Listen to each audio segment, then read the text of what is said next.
मेरी गुजारिश है कि बच्चे स्कूलों में बेहोश हो रहे हैं।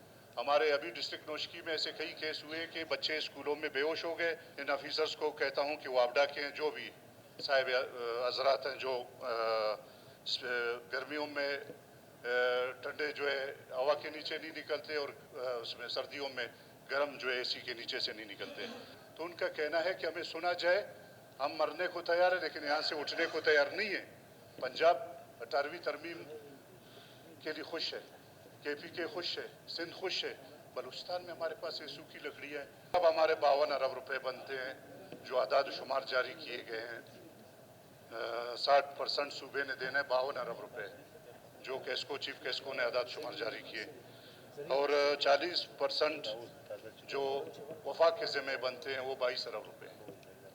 तो 52 अरब और 22 अरब क्यों हम सोलराइजेशन की तरफ नहीं जाएं?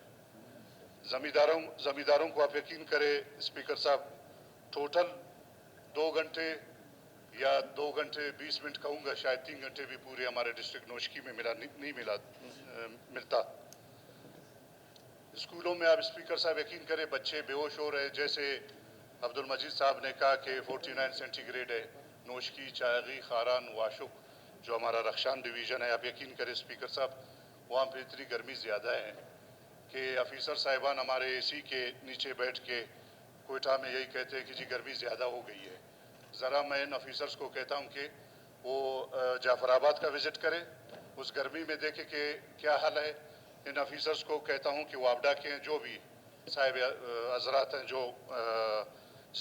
गर्मियों में ठंडे जो है हवा के नीचे नहीं निकलते और उसमें सर्दियों में गर्म जो है AC के नीचे से नहीं निकलते, मेरी गुजारिश है कि बच्चे स्कूलों में बेहोश हो रहे हैं। हमारे अभी डिस्ट्रिक्ट नौशकी में ऐसे कई केस हुए कि बच्चे स्कूलों में बेहोश हो गए और इंतहाई शदीद गर्मी में देहातों में बिजली नहीं है, बच्चे जो है वहाँ पे जाते हैं, इंतहाई गर्मी में जो है बच्चे बैठे हुए हमारे। और एजुकेशन का क्या हाल होगा मैं समझता हूँ, एजुकेशन की जो है बहुत बुरी हाल होगी जहाँ पे 2-3 घंटे जिन डिस्ट्रिक्ट्स में बिजली नहीं दी जाती है।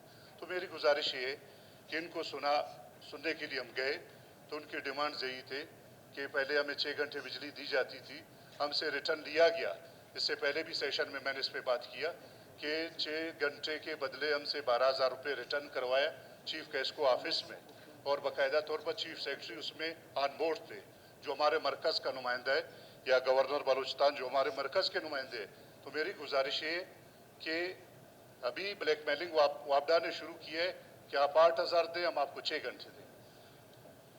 स्पीकर साहब आप यकीन करें ट्रैक्टर लेवलिंग 2-3 हज़ार रुपये, 2,500-3 हज़ार रुपये। DP जो यूरिया खाद जो समगल होके जाता है अफगानिस्तान, वो ज़मींदार की पहुंच से बाहर है और उसकी रेट क्या है 15,000 रुपये। और इसके बीच के ट्रैक्टर लेवलिंग, इसकी मजदूरी वगैरह आप यकीन करें परसों हम बैठे वहाँ पे ज़मींदार तबका कह रहा था कि हमारी सफ़ेद पोशी है लेकिन हम लाखों के मकरूज़ हैं। तो मेरी गुजारिश है CM साहब से रिक्वेस्ट करता हूँ, हम मिनिस्टर फाइनेंस बैठे हुए, हम उनसे बैठे, हमने बात किया तो उनका कहना है कि हमें सुना जाए, हम मरने को तैयार है लेकिन यहाँ से उठने को तैयार नहीं है। तो जो 6 घंटे 8 घंटे जो चलता था पहले 8 को 6 किया गया।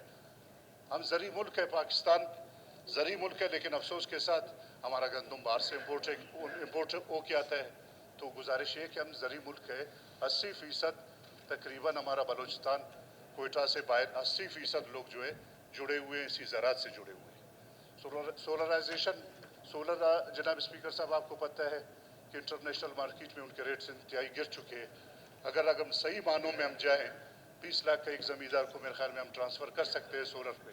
तो मेरी रिक्वेस्ट है, ये जैसे बच्चों के एजुकेशन का बताया, सिर्फ ज़मींदार नहीं यार, सेक्टर हमारा तबाह हो रहा है। तो सिर्फ शहरों में 6-6 घंटे, जैसे अब्दुल मजीद साहब ने कहा कि 6 घंटे हमारे सिटी में, हमारे सिटीज़ का भी यही हाल है। और ऑपरेशन केसेस पेंडिंग है जी, बिजली नहीं है, जनरेटर्स में जी तेल की कमी है, हर तरफ जो है तबाही मची हुई है। इसको सीरियस ले, और अगर इस पे हम नहीं जाएंगे सीरियस तो यही यूरिया समगल हो के अफगानिस्तान जाएगा।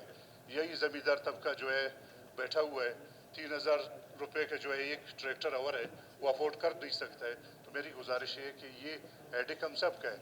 मैंने पहले अपने असम्बली सेशन में میں نے یہی کہا تھا کہ یہاں پہ ریلیٹڈ تقریباً بیٹھے ہوئے سارے زمیندار ہیں، بیسک ہم سارے زمیندار ہیں، شاید 47 کے بعد اگر کوئی ملازم بنا ہے، پہلے تو سارے زمیندار رہے، تو ان کو سنا چاہیے بیٹھے ہوئے 2-3 دن سے اپنے گھروں کو چھوڑ کے آئے، بیٹھے ہوئے ہیں ٹینٹ کے نیچے اور یہاں پہ رات کو سوتے ہیں اور یہاں پہ بیٹھے ہوئے، تو اس مسئلے کو اور چیف گیسٹ کو اس کی پہلی ڈیمانڈ کیا تھی 2 ارب صوبے نے دینا مجھے، فی الحال 2 ارب روپے فیڈرل نے دینا ہے اور بنتے ہیں فیڈرل کے ذمہ صوبے کے ذمہ 52 ارب روپے اور 22 ارب روپے بنتے ہیں مرکز کے ذمہ، مرکز سے ہمیں کچھ ملتا نہیں ہے، اگر بریک میں آ جائے NFC ایوارڈ وغیرہ جو کچھ تھا، میرے خیال میں وہ شاید 2008 کے بعد بند ہو گیا، 18ویں ترمیم کے بعد انتہائی میں اس کو ظلم سمجھتا ہوں کہ بلوچستان انتہائی پسماندہ ہے، ہمارے پاس وہ وسائل نہیں ہے، پنجاب 18ویں ترمیم کے لیے خوش ہے، KPK خوش ہے،